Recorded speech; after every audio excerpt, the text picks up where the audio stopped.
Good morning and welcome to Hyde Park United Methodist weekday devotions. I'm Sally Campbell-Evans, the pastor for Congregational Care, and it's lovely to begin this Wednesday morning with you. For a few days now, Clark and I are working remotely from a friend's cabin in North Carolina. So we decided to drive over here to Montreat near Black Mountain because this place holds such special and sacred memories for me. I've had many mountaintop experiences here. It's a conference and retreat center of the Presbyterian Church USA, much like the conference center at Lake Junaluska. I've been coming here since I was about 14 years old, and for several years I attended the Global Missions Conference. And I remember vividly that the summer I decided that I wanted to be a missionary, I was, maybe 16, I happened to be reading Catherine Marshall's novel, Christy. Well, literally, I was sitting right over there in Anderson Auditorium when I read the line that Christy, Catherine Marshall's mother, the protagonist of the story, decided that she wanted to go be a missionary in Cutter Gap, Tennessee, in these great, beautiful Smoky Mountains. She was going to serve in a one-room schoolhouse amid incredible poverty. And while she decided she wanted to be a missionary, in the book it said she was sitting in Anderson Auditorium. It was a holy moment for me indeed. 8 years later, I would spend 6 weeks here in this place as I was training to be a mission volunteer to serve in Managua, Nicaragua in 1986. So like I said, I've had many mountaintop experiences here in this sacred place. And in thinking about all of that, I was reminded of the transfiguration story of Jesus, as it's reported in Matthew, Mark, and Luke's gospel. Remember, Jesus took Peter, James, and John high up on a mountain. It was just the four of them. And then Jesus was transfigured right before their eyes. His face shone like the sun. His clothes became dazzling white. This is how it's reported in the 17th chapter of Matthew. And suddenly, Moses and Elijah appeared with them, talking to them. And then Peter said to Jesus, "Lord, is it good for us to be here? If so, if you wish, then I will make 3 dwelling places, one for you, one for Moses, and one for Elijah." So while he was still speaking, suddenly a bright cloud overshadowed them, and from the cloud a voice came, saying, "This is my Son, the Beloved. With him I am well pleased. Listen to him." And when the disciples heard this, they fell on the ground and were overcome with fear. But Jesus came and touched them and said, "Get up and do not be afraid." And when they looked up, they saw no one except Jesus himself. They were alone.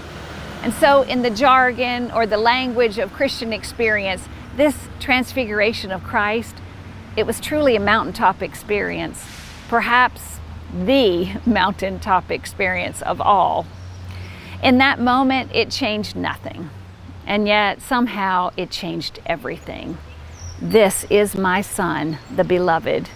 With him I am well pleased. Listen to him. Listen to him. You know, it's hard to do that sometimes, isn't it? It is hard to do nothing but just listen. Just listen and wait. Wait for a word of direction, a word of hope, a word of good news. It's hard to listen and just wait and take it all in, to be still in the moment. Not too long ago, I watched the movie The Secret Life of Walter Mitty. It includes Sean Penn and Ben Stiller. And Sean Penn's character is this famous photographer. And he is tracking the snow leopard high up in the Himalayas. And the photographer says they call the snow leopard the ghost cat. It never lets itself be seen. Walter Mitty, played by Ben Stiller, says, "Ghost cat?" And Sean Penn says, "Beautiful things don't ask for attention." When the photographer finally sees a snow leopard and he has it focused perfectly in his camera, Mitty says, "Well, when are you going to take the shot?" And the photographer says, "Sometimes I don't." If I like the moment for me personally, I don't like to have the distraction of the camera. I just want to stay in it. Walter Mitty, stay in it? Yeah, right there, right here.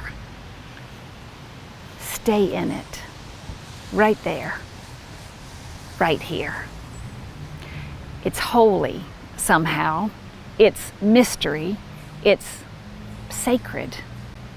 It's a moment in time that's precious.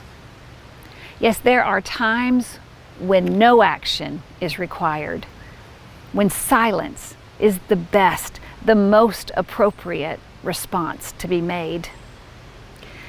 But too often, I know for myself, but maybe we don't know how to stay in this moment.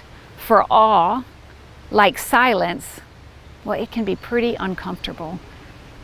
I imagine that is kind of what was happening up on the mountain with Jesus and the disciples. Perhaps a little uncomfortable, a little uncertain of how to handle the glory and the very awe of Jesus. So Peter breaks into this holy moment and says, Lord, it's good that we're here. And if you want, I'll make us 3 shrines, one for you, one for Moses, one for Elijah. Perhaps he was anticipating a long conversation with Moses and Elijah, and therefore they just might need a shelter. Or perhaps seeing Jesus dazzling bright, transformed, Peter recognizes that redemption, deliverance, salvation, liberation is standing right there in front of them, and he wants to celebrate this glorious moment and not let it slip away. Perhaps that's what's going on. The celebration of glory, friends, it is not a bad thing. It's a great thing, unless it gets in the way of the main thing.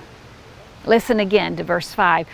While he was still speaking, the text says, a bright cloud overshadowed them, and from the cloud a voice said, "This is my Son, the beloved. Listen to him." The desire to stay and celebrate on the mountain gets in the way of the real mission that will lead Jesus to the cross. Redemption, God's salvation, it's right in front of them, but not as they had imagined it, not as anyone imagined. Because, it's not a nationalistic celebration vindicating a nation. Rather, it is the very voice of God calling people to live lives of justice and compassion and peace. The Son of God, willing to give his life for the sake of the whole world, for you, for me. I think many of us still have trouble understanding this redemption, this new life that's already at work in the world today. But somehow Matthew invites us into the story. So as they climb up the mountain, we climb it with them. As they see the transfigured Christ, the glory of Christ right in front of them, we see it too. And the voice addresses them from heaven. And as it does, we hear that voice, their story. It becomes our story, as is the call to take up our crosses and follow. Yes, the call of Christ is ours as well. The call Christ gave to the disciples is the same call that comes to you and me today. So may we follow Jesus down the mountain and into the world. Will you pray with me? Oh, Holy One, we thank you for this sacred space and this sacred moment. I pray this day, as we come down the mountain and go into the world, wherever that is, I pray we would listen to your voice. We would wait for your guidance, and we would act appropriately. This is our prayer, and we offer it in your name, Jesus. Amen. Amen. Friends, I hope you have a great day. Bye-bye.